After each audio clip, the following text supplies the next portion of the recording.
Question to the panel. Questions and anyone to the panel. Open question to the panel. If, and again, I know this is what is, but I just want to present this. If Pochettino doesn't make those changes in that game and it keeps it going, do Chelsea win that game? Do they draw that game? What happens? Because remember how that game was going before he made those changes. How does that game end up?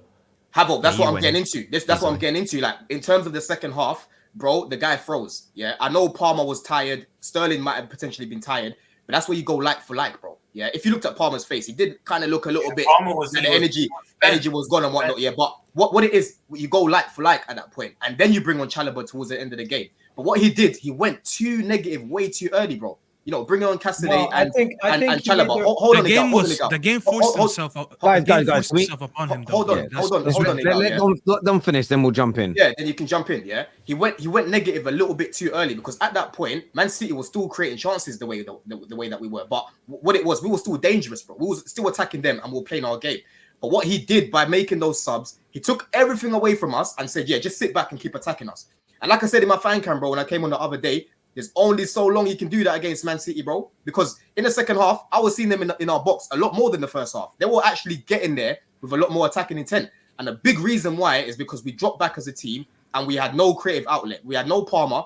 We had no Sterling for the counters. We had Nkunku up there isolated by himself. And we had Cassidy, who's about 6'2", whatever he is, trying to win balls and flick it to Nkunku. That was the game plan in the second half. And it wasn't working. Do you know what I mean? And like I said, if the game was on for another 5-10 minutes, Nobbins, you win. I can't lie to you. You beat us. Yeah, because as good as we were at the back defensively and individuals were very good, there's only so long, bro. Look at Rodri. Do you know what I mean? There's only so long you would have got another chance to win the game. So the in-game management in the second half, it wasn't good. But that first half, he needs to carry that on. I agree. Nobbins, do you think if that substitution of Chalobah wasn't made, do you think Chelsea got on to beat you in that game? Definitely. Yeah, probably by 2 or 3. Yeah. Because Pep was not changing anything until like when did Bernardo come on? 70th, 75th-ish. That was when we had a bit more of a hold on the game, and maybe at that point, and at that point we had a bit more control. Maybe, and that's when we would have been able to have a better game. But the reality is that, as Have Hope has alluded to, had Poch not changed so soon, then yeah, Chelsea definitely win that for me because Guardiola's being stubborn. He wasn't changing his philosophy for anything until, like, as I say, like the 75th minute when he was like, oh, we might actually need to go and score a goal now, maybe.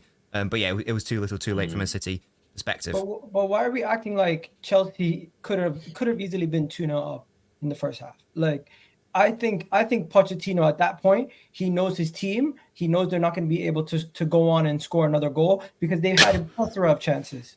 Let's be honest. Wait, what are you talking about? 60 minutes into the game, you had another 2 major chances and you still couldn't capitalize. So at that point, he's looking at these guys and he's like, we need to at least try to protect the lead at this point. I don't 20 minutes for 20 minutes against Man City. 1 second. I don't think he trusted your attack to go and get another goal. Let me ask you a question. Hang on. I need to ask a question. Sorry. Are you more likely to score a goal when you're attacking or when you don't attack? Obviously, you're more likely to score when you attack. So if you have 0 attack, then what? No, but I don't think he goes wrong though, Terry. I think Pochettino looked at his squad and he said, I trust his team more defensively to close out this game than to go and get another goal. How good defensively have Chelsea been this season? Though? Exactly. I'm not saying don't attack completely, but I think his theory was that his team is better off to be more pragmatic at this point than to be more progressive. They were pragmatic in the whole game. His theory was right. You're right. You're bang on there, Gal. His theory's right. His application of that theory was wrong because there was no outlet. And do you know what? Where I looked at it is I thought they became more negative and it encouraged City. Secondly, if City would have gone 2-1 up, there'd have been no chance of Chelsea getting an equaliser because there was no attack on the pitch. This is my point. Do you know what, Terry, though? I think what's your point? This is my point, Terry. When you see Nicholas Jackson missing a clear strike right in front of goal, when you see Enzo and Nicholas Jackson getting involved in interacting with each other before a strike, when you see players missing clear-cut chances that you're creating away at the Etihad, you're not going to get that many chances. You're never going to get that many chances. You are going to get chances if you watch Man You City. will not. You'll keep on getting more chance because City were. As the game was going on, City have to become more desperate, and the more desperate City become, the higher that line comes, and also Nkunku is now coming on. So Chelsea would have had more opportunities. You're talking about Man City as if they're invincible. From that point is because Man City were starting to grow into the game. If you guys were as offensive as you were, no, they were not. No. City had chances. Look, nobody's okay. Exactly. You know. City had chances regardless of us going to a back five. They were missing chances. They had chances. Right? You needed to neutralize that. We had to go. No, you neutralize what? They were still getting chances, and it made it worse for us. Bro, it actually was worse. City actually had better chances when we actually made the change. Hold on. I'm going to mute one at a time, please. Go on, Gal, respond, please. My point is, you're at the Etihad. You're 1-0 up. I respect to Nobbin saying that you guys would have gone on to win if you were as attacking, but I believe the opposite. If you guys were to continue to attack City as they grow into the game with more changes, I genuinely believe that you guys will be more susceptible to counters and defensively more susceptible to their attacks. Counters. The fact that your manager does not trust your attack to capitalize on that 1-goal lead and make it more, but it makes me believe that he doesn't trust his attack, and he'd rather have a more solidified defense against City away at the Etihad with a 1-goal lead than try with 20 minutes left to score another goal. You know what it is though. Why I'm leaning more towards what I have open and Nobbins is saying about we could have actually won the game, is because like I said earlier, we were the better team in the first half, right? And when we started off the second half, we were playing basically the same way. We only dropped off in terms of how we were playing when he changed everything, right?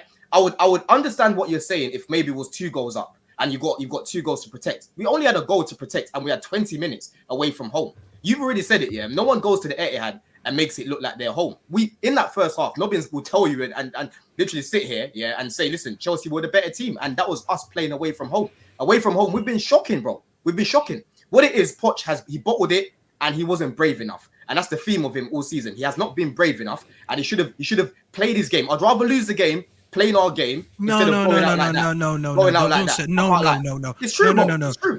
A manager, a manager who's have his name called out every week, people who want him out, going to City picking up a point is better than nothing. So you can't say I would rather lose trying to win it than to go and just try to pick up a point. But it's the manner in which it's happened. Okay, so let me get to. I'm talking about in the context of this game, bro. In the context of this game, at that point we were the better team, bro. Okay, and he changed it and made us worse. And I'll explain why I agreed with this change. By the way, I understand what you guys trying to say. He could have at least made a leg for leg because Palmer did look tired. Maybe bring on Mudryk, who's much dangerous on the counter anyways, because he's very fast. If you put him on the halfway line, Pep is by that just alone, he's gonna have to make sure at least one more extra person is on that halfway line to keep up with him, especially with fresh legs with 20 minutes to go. But here's the thing, and this is why I agree with the gal.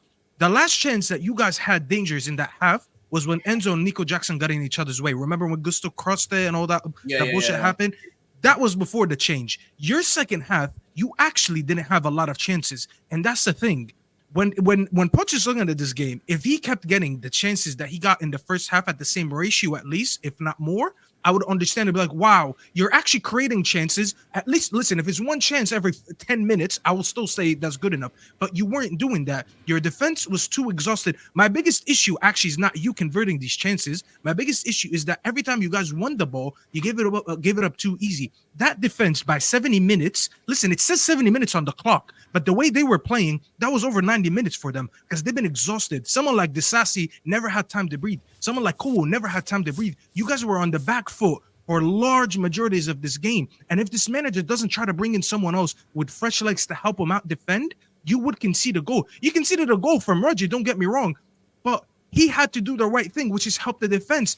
Every time you guys got the ball forward, you forced it. There was one ball that Enzo had on the left side, and he forced it into Chilwell when he was offside. And I'm looking at it, I'm like, bro, if I'm Disasi, if I'm Colwell, if I'm anyone from the back line, remember that clip when Barcelona lost 8-2 and Piqué was yelling at someone at the front line? They were like, keep the ball up front. We can't breathe. We're tired. And they were cussing out each other.